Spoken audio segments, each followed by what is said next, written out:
What's up, everyone? This is the Kid DC Wrestling back at it again with another video. This is your July 26, 2021 review of Monday Night Raw. And overall, I thought Monday Night Raw wasn't a bad show, but it wasn't a great show. It was solid to say the least.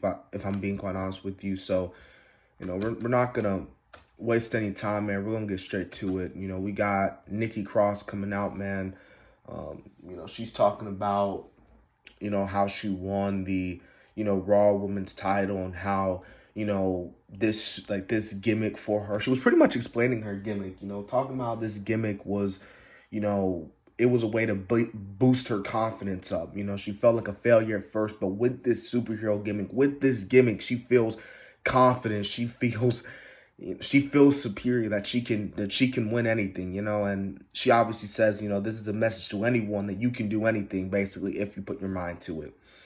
Charlotte comes out, how Charlotte be. She be going on this rant talking about how, oh, well, Nikki, that win was a fluke. What you did was a fluke, absolute fluke, and stuff like that. Rhea comes out and like, well, technically, I won by DQ, so I should get a title opportunity. And that's when Adam Pearce and, Sonya Deville come out and they're like, we're going to have a triple threat match for SummerSlam. And then we get a match between Charlotte and Nikki A.S.H or A.S.H for in a non-title match later on in the show. So that opens up Raw. Now, the first match of the night was a number one contenders match, WWE United States Champion Sheamus versus Damian Priest. This was actually a good match. I thought this was a pretty great way to open up Raw, having your first match here on Raw tonight. Damian Priest gets the win here, obviously, so most likely Damian Priest will face Sheamus for the U.S. title at SummerSlam. And I think Damian Priest is a perfect opponent for Sheamus, man. And they're going to have a great match. I think it's going to be a great match for the U.S. title at SummerSlam. Sheamus has been having some underrated bangers these past few months. And, Damian Priest, he does a good job of what he's doing. So this is going to be good. I have no problem with this at all.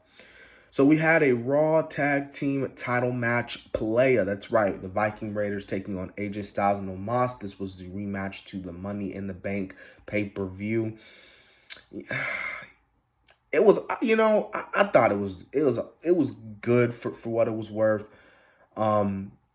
AJ used the springboard 450 on Eric to get the win to retain the titles, which that was actually really cool because AJ doesn't usually use the 450 a lot to pick up the W. He usually does the Phenomenal Forearm or the Styles Clash. So to see him do the springboard 450 on Eric, that was really cool.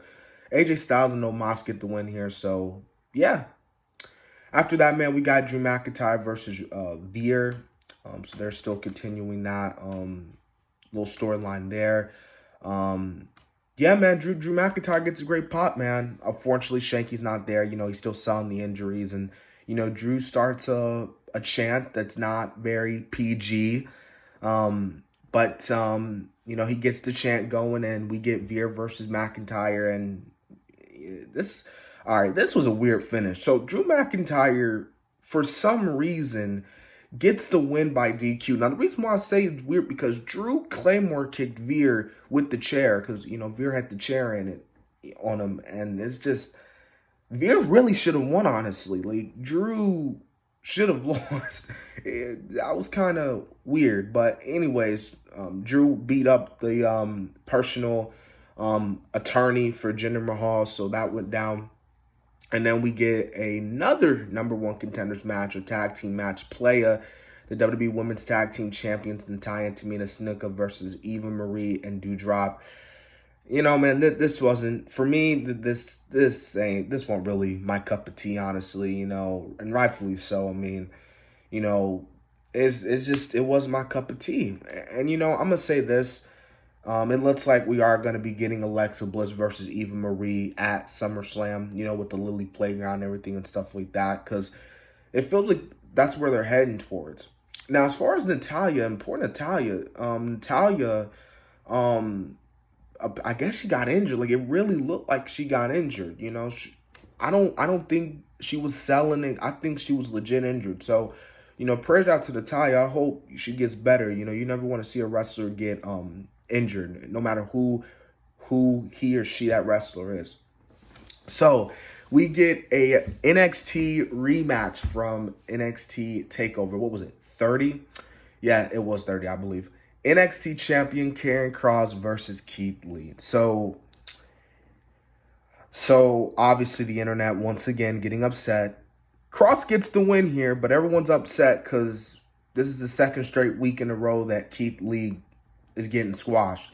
Now, my thing is, I wasn't a big fan of Keith Lee tapping out. I think, Kross winning was cool, but you really shouldn't have had Keith Lee tap out like that. Like, in my personal opinion, you shouldn't have done that, But as far as the match goes, the match was kind of like, it was kind of slow. I know a lot of people didn't really like the match, but it was for what it was worth. Karrion Kross gets the win. So, hey, Kross gets the win here. So, next we get another tag team match play, a Mason T-Bar versus Mustafa Ali and Mansoor.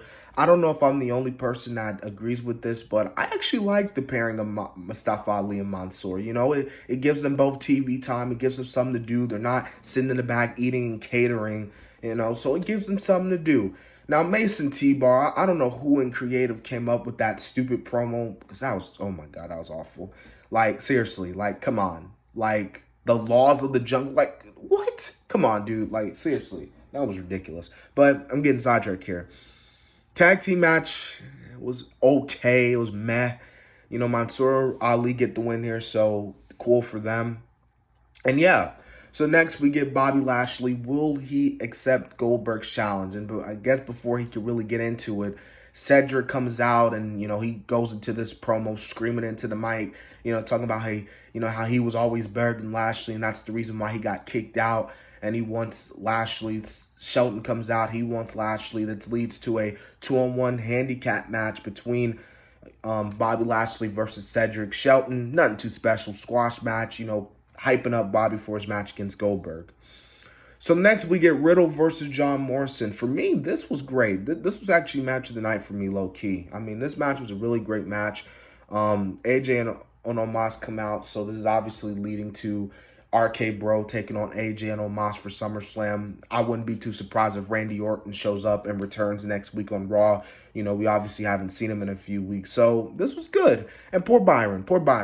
I feel for you, Byron. Byron didn't deserve that. He didn't deserve to get watered down, man. Like, that sucked. Anyways. 24/7 title match, R-Truth versus Reginald. Yes, it didn't seem like special, but come on. It's freaking R-Truth. R-Truth is entertaining as hell. R-Truth is the GOAT. Come on, people. For me, this was entertaining. I couldn't stop laughing at R-Truth being mic'd up. I think the WWE needs to have R-Truth mic'd up from now on because I couldn't stop laughing.